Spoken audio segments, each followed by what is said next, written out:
어떤 죽음은 살아있는 이들에게 풀기 힘든 숙제를 남깁니다. 조용하던 작은 시골 마을이 발칵 뒤집힌 건 지난달 8일. 여기 경남 일치가거든. 한 7, 8시 될 거야. 물 내려오니까 심플하게 드는데 죽은 사람 같더라고. 그냥 일로 그냥 내가 오토바이타고 그냥 왔다는 거야. 전화를 놓고. 한 남자가 굳게 닫힌 자신의 방 안에서 시신으로 발견됐습니다.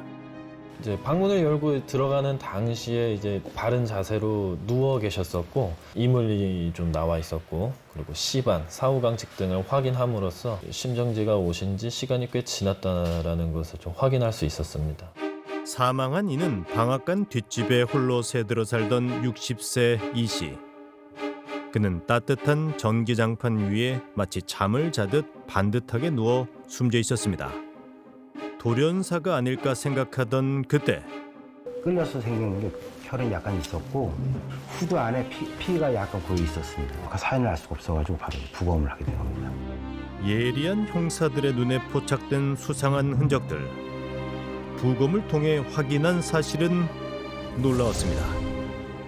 목표인 경추하고 이제 흉추, 이제 척추 두 곳이 완전히 깨져서 분리가 됐습니다. 무려 21군데나 뼈가 골절돼 있었던 겁니다.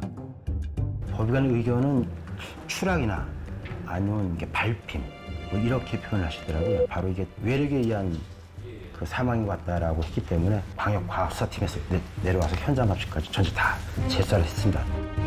경찰은 원한에 의한 범죄를 염두에 두고 수사를 시작했지만 현장은 출입문이 잠긴 밀실. 범인이 살인의 흔적을 완벽하게 지우고 이 방을 떠난 걸까?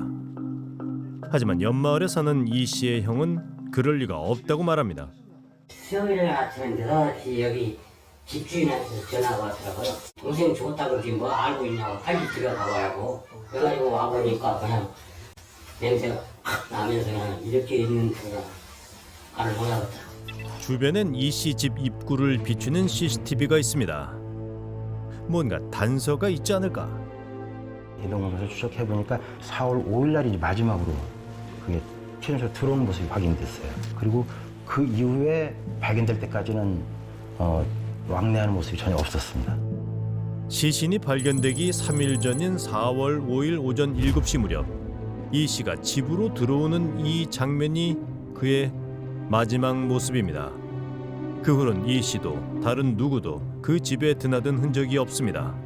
그래서 그 이전을 추적해보니까 04시 32분에 손수레 밀면서 나가는 모습이 나왔었거든요. 이 씨가 손수레를 끌고 집을 나간 건 그날 새벽 4시 32분. 경찰은 그 시간 이후 주변 14개 CCTV를 모두 확인해 동선 파악에 나섰습니다. 뭔가 이상한 어떤 사고가 생겼다라고 직감이 들어서 그 시간대를 집중적으로 분석을 해보니까 그날 05시 20분에 그 장면을 확인하게 됩니다. 오전 5시 20분. 그가 아직 어두컴컴한 마을 입구를 지나고 있었던 그때 달리던 차량 한 대가 어둠 속에서 마주오던 이 씨를 보지 못하고 그대로 돌진에 부딪힙니다. 충돌 후 차에서 내린 운전자는 쓰러진 이 씨를 잠시 살피는가 싶더니 아무런 조치도 하지 않고 그대로 현장을 떠났습니다. 뺑소니였습니다. 그런데 사고 약 1시간 뒤 상상도 하지 못할 장면이 녹화됐습니다. 길 위에 쓰러져 있던 이 씨가 자리에서 일어나 손수레를 끌고 걸어가는 모습이 포착된 겁니다. 이게 어떻게 된 일일까요? 뺑소니 사고 5일 만에 경찰이 찾아낸 가해 운전자는 근처 마을에 살던 26살 청년이었습니다. 이쪽으로 세워놨는데 차가 분명히 이쪽이 라이트가 깨졌어요. 그래서 내가 물어봤죠. 차가 왜 이래? 그랬더니 부딪혀서 깨졌어요. 깜깜한데 나갔는데 고라니가 뛰어들었어. 처음엔 고라니를 친 줄 알았다며 뺑소니 혐의를 부인했다는 운전자. 하지만 CCTV엔 그가 차량에서 내려 쓰러진 이 씨를 살펴보는 모습이 담겨 있습니다.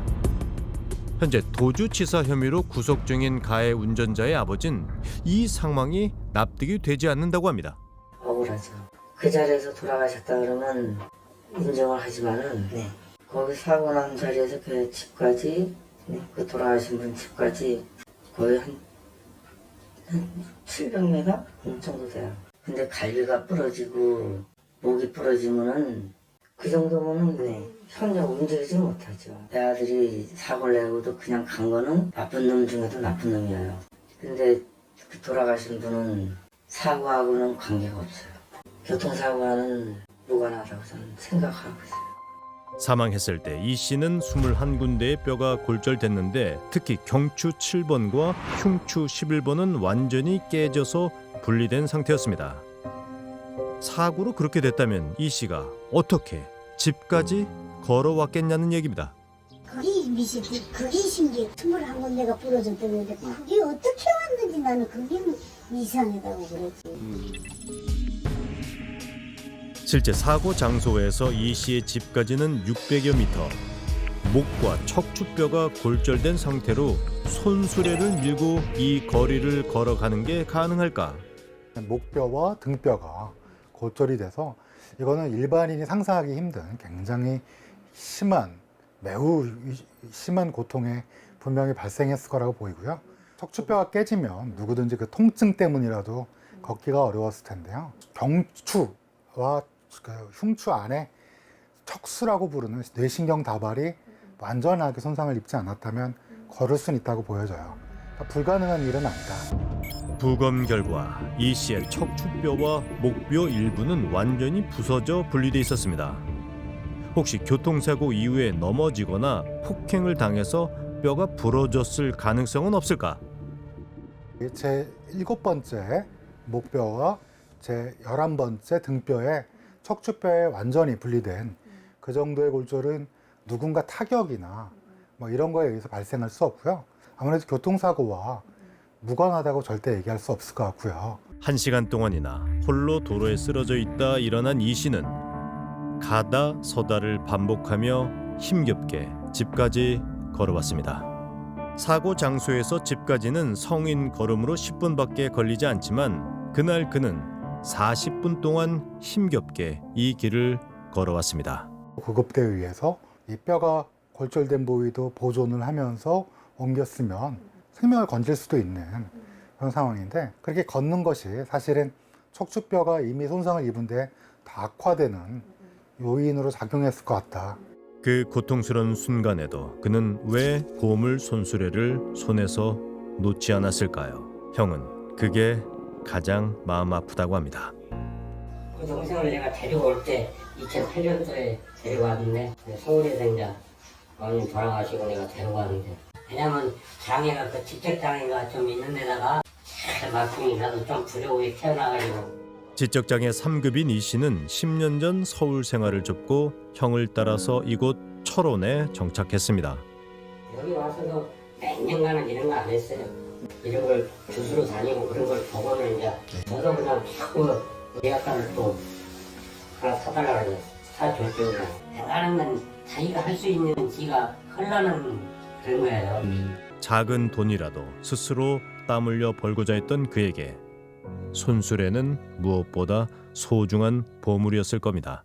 좀 늦게 나가면 이미 그 차들이 와서 다 실어가 버리니까 그 일찍 나가는가 봐요. 낮에만 같았어 그러지 않았을 거예요. 새벽에 거기서 1시간가량 쓰러져 있었는데도 아침에 그 시간이면 아예 사람이 안 다니니까 그동안을 어떻게 있었을까. 그런 게 나도 의미야. 마지막 힘까지 짜내 손수레를 끌고 돌아온 동생은 어떤 고통 속에 죽어갔을까? 맨날 보는 사람이 없으니까 그렇지. 흥분했어. 선생님은 그 돌아가신 분 성함 아세요? 이름은 몰라. 걔 이씨만 알아. 뭐라고 불러요? 그럼 평소에 이름 모르시면? 그냥 고물. 항상 마을 어느 골목에나 있었던 그를 사람들은 이름 대신 고물 아저씨라 불렀습니다. 고물 삼촌. 우리 개밥 좀 죽게 걱정만 잘 갔다 와. 해바라기도 갖다 심고 감자도 심고 그 앞에 나무 있는데 꽃도 심고 앞에 꽃도 심고 그랬어. 꽃을 좋아해요. 그와 속 깊은 대화를 한 사람도 그의 이름을 아는 사람도 없지만 어떤 부탁을 해도 늘 실은 기색 하나 없었던 모습을 이웃들은 기억하고 있습니다. 나가면은 눈 오는 날 혼자 여기 골목총을 다 하세요. 여기를. 엄청 부지런해 살았어요.